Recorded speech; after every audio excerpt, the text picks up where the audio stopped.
So my name is Kris Dudak, and I'm the preschool director here at Trinity, and I've been here for a long time, 34th year coming into, so a long time. So I think at the beginning of all of it, it was just the big overarching worry about first your family and everyone's health and everyone's safety. And I remember sitting in bed at night and just praying to God that everyone would be covered with prayer and health. The first big struggle was finances. So we worked a lot with the PPP loan with John, our administrator, and Annette, the child care director, and pastor, and our treasurer, to try to find out how we can help the finances. So that was a big piece in April and May that year of 2020.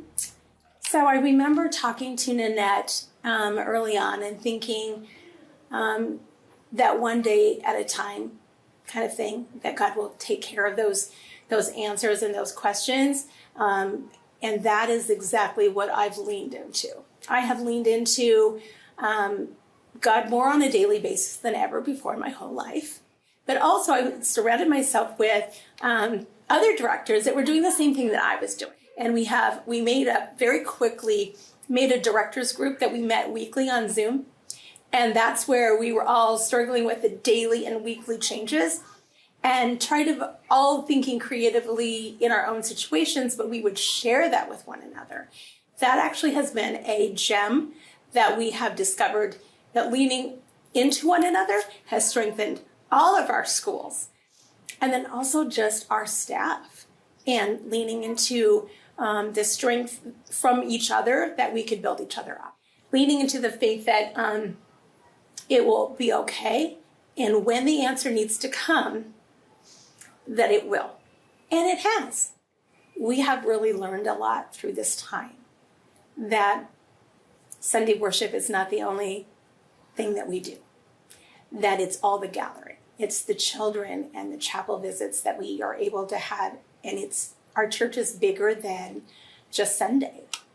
And I know that we know that, but we need to know that here and really own that, to really grab a hold of the opportunities to try to bring the church and the schools more in line with one another, and that one doesn't do something without thinking of the other.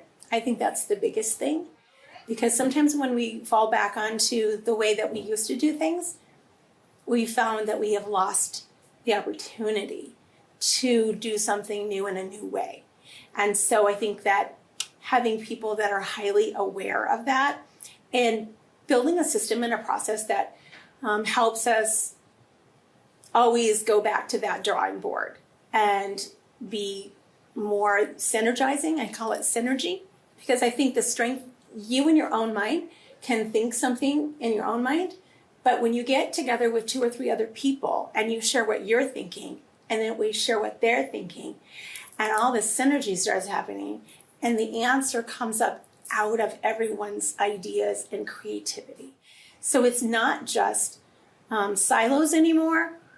It's really more about sharing all that we have in so many different ways. It's sharing money, it's sharing resources, it's sharing equipment, it's sharing people, it's sharing our faith stories in a more intentional way with each other, with the congregation, and with everyone in our community.